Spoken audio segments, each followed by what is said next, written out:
Fast, focused, and fearless. Here's everything you need to know from around the world this Friday, January 13. U.S. airlines are expecting operations to return to normal on Thursday, U.S. time, as aviation authorities scramble to identify the cause of the recent outage.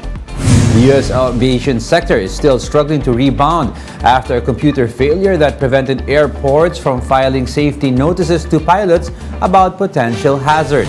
The outage forced a 90-minute halt to all U.S. departing flights on Wednesday, with over 11,000 flights affected. FAA officials said a preliminary review traced the problem to a damaged database file. Authorities also said they have yet to find any evidence of a cyber attack. Still, the White House expresses confidence that the country's transportation department will get to the bottom of the incident.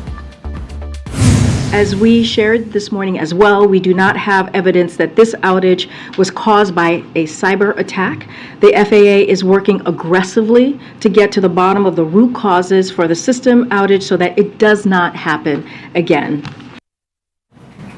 Though Russia is building up its forces in Ukraine, Ukrainian forces are holding out in fierce fighting for the eastern town of Soledar. Ukraine's Deputy Defense Minister Hanna Maliar said the number of Russian military units in their country had risen to 280 from 250 a week ago. This as Moscow tries to gain the, quote, strategic initiative.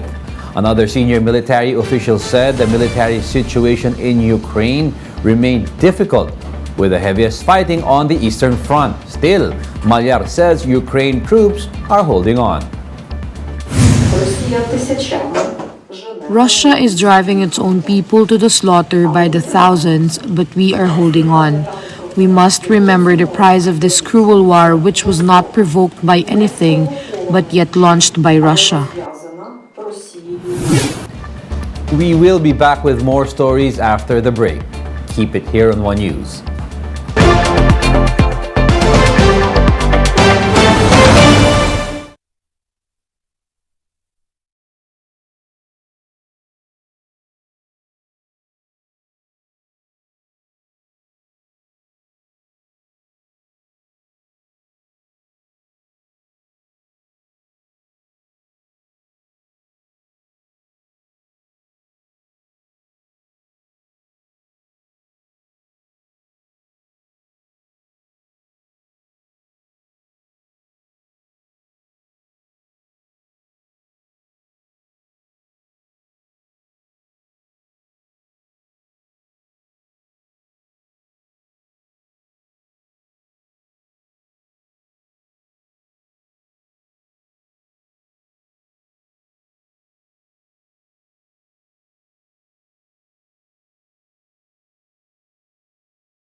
You're still watching One News Now. I'm Diego Castro.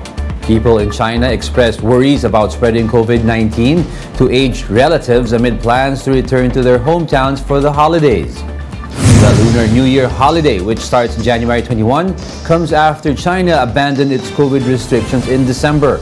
The World Health Organization warned that the holiday could inflame a raging outbreak. The WHO said it would be challenging to manage the virus over a holiday period, which is considered as the world's largest annual migration of people. China had earlier received criticism over its lack of transparency about the scale and severity of the COVID-19 surge, which has spread to rural areas and overwhelmed hospitals and crematoriums. Though rains have eased and cleanups began in California, the state is bracing for the next round of storms. More details in this report by the Associated Press.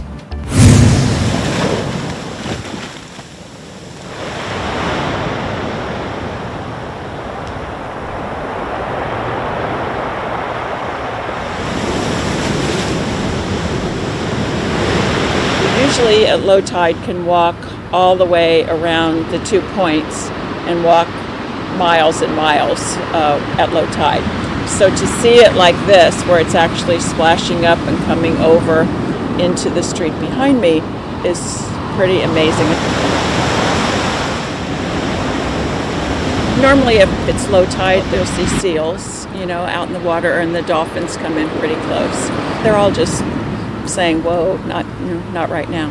So it'll go back to what it was. I was here during the debris flow. I had gone to a friend of mine, but I couldn't get back to my house. All the creeks had overflowed, and there were rocks and boulders and mud.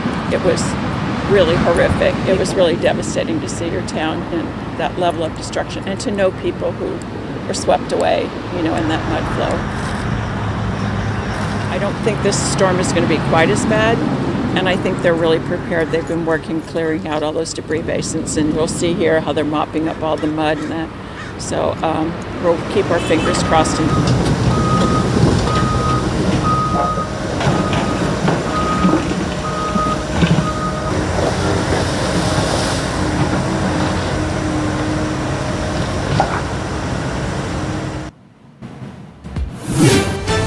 Here are other headlines we are keeping our eyes on.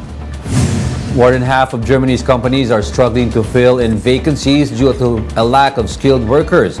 A survey found that the proportion of German companies reporting shortages is at 53%, its highest level ever. U.S. and Brazilian lawmakers are looking for ways to cooperate on an investigation into violent protests that rampaged through Brasilia this weekend. Citing people familiar with the matter, Reuters says lawmakers from the U.S. will be sharing lessons from inquiries into the attack on the U.S. Capitol back in 2021. And influential English rock guitarist Jeff Beck has died at the age of 78. He passed away peacefully on Tuesday after suddenly contracting bacterial meningitis. Beck is a two-time Rock and Roll Hall of Fame inductee in 1992 for his work with the Yardbirds and as a solo performer in 2009. And those are the top stories of the hour. Join us again at 7:30 a.m. as we continue to monitor the day's biggest stories. You can also catch One News on Signal Play. Register an account now at signalplay.com.ph so you can stream One News live anytime, anywhere. I'm Diego Castro. We are One News. All sides, all the time.